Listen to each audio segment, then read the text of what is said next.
There are a few other issues I'd like to take you on. But on this pension matter, for example, if you are to advise the president, it looks like a complicated issue that we have on our hands involving very top senior officials of government.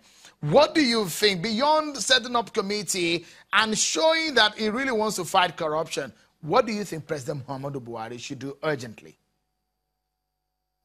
Well, he should simply, punish certain persons who took decisions, that they should not have taken in the whole of this saga, right from the beginning to the end, and when the thing embarrassed government so much. You cannot, get, this type of, stage of embarrassment in government without certain persons, paying the price for it. Somebody or some people, they have to pay the price for it. For example, everybody is trying to, extricate himself or herself from blame. You can see all of them with, in that committee. This one say, I'm not the one. This one say, I'm not the one. This one say, I'm not the one. But the truth of the matter is that all of them, one way or the other, they played one role or the other.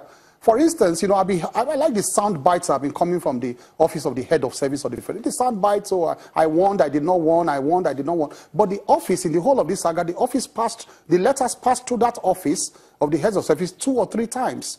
The one coming from the Attorney General, first of all, the one coming back from the Minister of Interior, passed through the office back again, and when they finally, took the decision, they finally, informed the office. I agree. They said, well, she said, I didn't have any role to play. All I needed to do was to pass on and pass on and pass on the letter. But in a bureaucracy, I've argued before, if you have your opinion on any matter, they didn't pass it through your office for fun. It's for you to look at the issues and profile your opinion. If you had adverse opinion, put it in writing. You don't come later and begin to, and say, well, I had a different opinion. I told the president, I did not tell the president. Mr. Keyamo, if I may quickly ask you this, sorry if I may butt in here, do you think under the roof of the president, just under his nose, a lot is happening that is perhaps not known to everyone or is perhaps not in the knowledge of the president himself? What is happening in the knowledge of the president? I didn't get that. Yeah, what I'm saying is that it looks so much because of the involvement of a lot of people that we've seen in this matter. Do you think there are a lot of things that are happening that are not easily seen ordinarily, or that are not even in the knowledge of the president? Something like this in the pension issue. Well, absolutely, but that is why you have aides. The president just takes decisions based on, what his aides tell him. He appoints, the president of a country does not look at every issue. The aides are the ones who look at these issues, and they do him executive briefs. The president normally takes decisions on executive briefs that the ministers and ministries and departments, all kinds of people, they bring to him. They just summarize the issues and he takes decisions on them. So the president relies on recommendations, advice given to him by his aides. And if along the line, certain persons, they gave him advice that turned out to be either very wrong, or those people should have known otherwise before they gave him those advice, he should take action on those people. That's his prerogative. If he feels comfortable working with them, that's also his prerogative, because everything at the end of the day, the buck stops on his table. He's the president of the Federal Republic of Nigeria. One issue I would like you to quickly touch on is the relationship, or what happened when the EFCC made an attempt to arrest the former NIA boss and the former DSS boss, and they were stopped. They couldn't get that done. The EFCC boss had said, look, there's no one above the law. When you see this happening, especially in the fight against corruption, what kind of image does this portray for a president who says he wants to fight corruption, and we see this kind of interagency clashes? Let me tell you, I think we should not play to the gallery and, follow what we read in the media and, follow emotional statements here and there.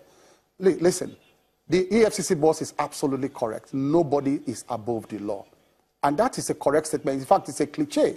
He's saying it over and over, and that's correct. Secondly, I don't know what happened behind the scene. But now, if you want to arrest somebody who has, security at his disposal too, security that can match your own security, what do you do? Now, I don't know what happened, whether there was consultation behind the scene, but I expect that there should be interagency. The head of the agency should speak before any attempt to make any such arrests and say, look, you have men. You don't even need to send your men to arrest those people, because in any case, those people are part of the pool of security agencies we have all over the country. In fact, the security agents guiding that person can be ordered to bring the person in for questioning. So your own security apparatus can bring you in. All they need to do is to say, look, talk to the head of the SSS. I need that man that your people are guiding. All right, and then advocate, I would like us to anchor. Confrontation could have heard. Right, I don't know what happened. I would like you to anchor on this one because of our time. And a lot of Nigerians who know that President Buhari is running on the mandate that he wants to fight corruption. So in 30 seconds, what do you think is going to be done, especially when a lot of people think the corruption war is perhaps not moving forward as it should be? Just in 30 seconds.